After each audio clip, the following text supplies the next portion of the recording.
ফুরফুরা শরীফে বিশাল প্রতিবাদ মিছিল। আরজিকর কাণ্ডের প্রতিবাদে গর্জে উঠল ফুরফুরা। আরজিকর কাণ্ডে উত্তাল ফুরফুরা শরীফ। হাজার হাজার মানুষের প্রতিবাদে গর্জে উঠল ফুরফুরা। দর্শক, আপনাদেরকে জানাবো, কলকাতার আরজিকর কাণ্ডে পথে নামলেন ফুরফুরা শরীফের একাধিক পীরজাদারা।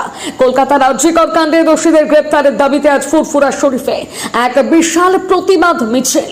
দর্শক, আপনাদেরকে আরো জানাবো, আজ ফুরফুরা শরীফের আরজিকর কাণ্ডে দোষীদের গ্রেপ্তারের দাবিতে প্রতিবাদ মিছিলে উপস্থিত ছিলেন পীরজাদা নওসাদ সিদ্দিকী, পীরজাদা মেহরাব সিদ্দিকী, পীরজাদা সফেরি সিদ্দিকী, পীরজাদা সাওবান সিদ্দিকী এবং পীরজাদা কাসিম সিদ্দিকী সহ ফুরফুরা শরীফের একাধিক পীরজাদা উপস্থিত ছিলেন এই প্রতিবাদ মিছিলে। আজকে ফুরফুরা শরীফের প্রতিবাদ মিছিল নিয়ে কি বলছে ফুরফুরা পীরজাদারা, বিস্তারিত জেনে নেব। আমরা শাস্তি চাই, আমরা ধর্ষকদের শাস্তি চাই, কঠোর যাতে তাদের শাস্তি হয়। আমরা প্রতিবাদের দাবিতে আমরা আজ আন্দোলনে নেমেছি। আজকাল ধর্ষণকারীদের শাস্তি চাই। আমি প্রথমেই বলতে চাই, আজ 9 তারিখ থেকে 21 তারিখ হয়ে গেল, এখনো পর্যন্ত কোনো আসামিকে ধরতে পারছে না। মুখ্যমন্ত্রীকে আমরা যে মহিলা, আমাদের যে নিরাপত্তা নেই, সেই নিরাপত্তা চাইছি প্রথম কথা। দ্বিতীয় দাবি হচ্ছে, আমাদের মুখ্যমন্ত্রী কি এখনো ঘুমাচ্ছে? এখনো কি তার ঘুম ভাঙছে না?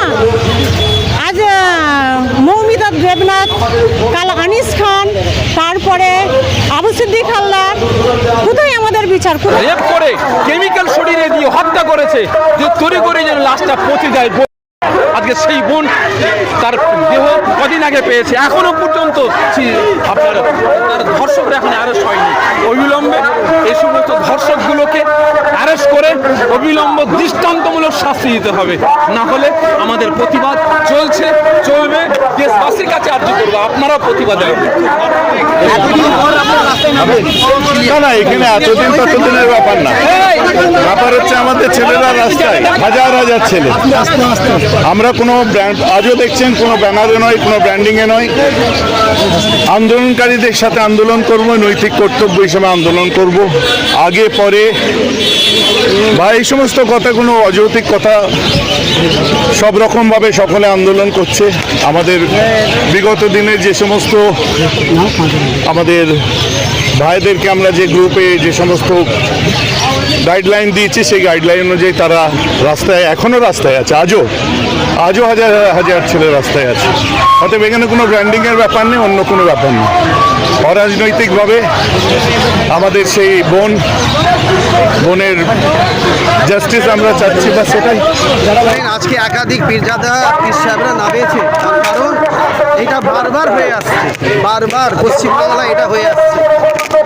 আজকে পীর সাহেবদের নামার কারণ এটাই যে মেন খুনি, যে মেন, তাকে ধরা হোক। কেন্দ্রীয় সরকারের কাছে, রাজ্য সরকারের কাছে আমার একটাই দাবি যে মেন খুনি তাকে ধরা হোক এবং তাকে উপযুক্ত শাস্তি দেওয়া হোক। আগামী দিন পশ্চিমবাংলায় এরকম ঘটনা যাতে না ঘটে, আর উপযুক্ত যদি শাস্তি হয়, আগামী দিন পশ্চিমবাংলায় ঘটনা ঘটবে না। আবু সিদ্দিককে মারলো, তার বিচার হয়নি। জায়গায় কোনো রকম অন্যায় সংগঠিত হলে ফুরফুরা শরীফ অন্যায়ের বিরুদ্ধে এবং যারা অত্যাচারিত তাদের পাশে দাঁড়ায়। তো একটা কর্মসূচি আজকে ছিল। আমি ফুরফুরা শরীফের একজন ভূমিপুত্র হিসাবে আমার নৈতিক দায়িত্ব হয় এর প্রতিবাদ করা, সেই জন্য মিছিলে আজকে পা মিলিয়েছিলাম। আমরা আমাদের যে রাজনৈতিক দল আছে, সে তার অবস্থান থেকে আমরা রাজ্যের বিভিন্ন জায়গাতে রাজনৈতিকভাবে প্রতিবাদ করছি। ফুরফুরা শরীফ যে প্রতিবাদ করছে, সেখানে আমি সামিল হয়েছিলাম।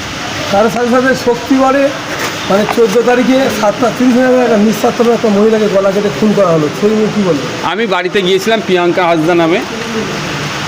সেই প্রিয়াঙ্কা হাসদাকে কে বা কারা খুন করলো এখনও পর্যন্ত পুলিশ কিনারা করতে পারলো না, অ্যারেস্ট এখনও পর্যন্ত হয়নি। দুর্ভাগ্যের বিষয়। সেই অর্থে উচ্চবাচ্য দেখতে পাচ্ছি না। কিন্তু আজকে আপনারা দেখেছেন যে ফুরফুরা শরীফের যে মিছিলটা হয়েছে, পদযাত্রা যেটা হচ্ছে, এখানে যেমন তিলোত্তমার কথা হচ্ছে কলকাতার, ঠিক সাথে সাথে বর্ধমানের প্রিয়াঙ্কা হাসদা, আনিস খান থেকে শুরু করে প্রসেন মণ্ডল, যাকে আপনার মোবাইল চুরির অপরাধে পিটিয়ে খুন করেছে, তারও সাথে যে অন্যায় হয়েছে তার বিচার যাতে হয়, তার পরিবার যাতে বিচার পায় এবং যারা অন্যায় করেছে যারা শাস্তি পায়, সেই দাবিতে। এবং ইসরাত আলমের কথাও আজকে উঠে এসেছে, আপনারা দেখেছেন আজকের এই মিছিল থেকে। ইসরাত আলমকেও চুরির অপবাদে পিটিয়ে মারা হয়েছে, তারও পরিবার যাতে ন্যায় বিচার পায়, সেই জন্য আজকে ফুরফুরা শরীফের পক্ষ থেকে আজকের এই মিছিলটা হচ্ছে। এই মিছিল ফুরফুরা শরীফ থেকে বার্তা এটাই দেয়, সারা রাজ্যের মানুষদেরকে, শুভবুদ্ধি সম্পন্ন মানুষকে বার্তা এটাই দিচ্ছে, যেখানে অন্যায় হবে গণতান্ত্রিক প্রক্রিয়ায় গর্জে ওঠার কথা। দিনের পর দিন এরকম যে রাজ্যের জন্য ঘটনা যে বেড়ে উঠেছে, কি বলবেন ফিরিয়াদের পক্ষ থেকে আগামী দিনে কি পদক্ষেপ নেওয়া হচ্ছে? কোনো মতেই আমরা চাই না এই ধরনের ঘটনা রাজ্যে আরও ঘটুক। আমরা সবসময় চাইবো এই ধরনের ঘটনা যত কম ঘটবে, রাজ্যবাসী হিসাবে আমরা ততটাই সুরক্ষিত থাকবো। কে ক্ষমতায় আছে রাজ্যে, কে দেশে আছে, তার থেকে বড় কথা ক্ষতিগ্রস্ত আমরা নাগরিক হচ্ছে। আমরা নাগরিক কোনোভাবেই না ক্ষতিগ্রস্ত হয়।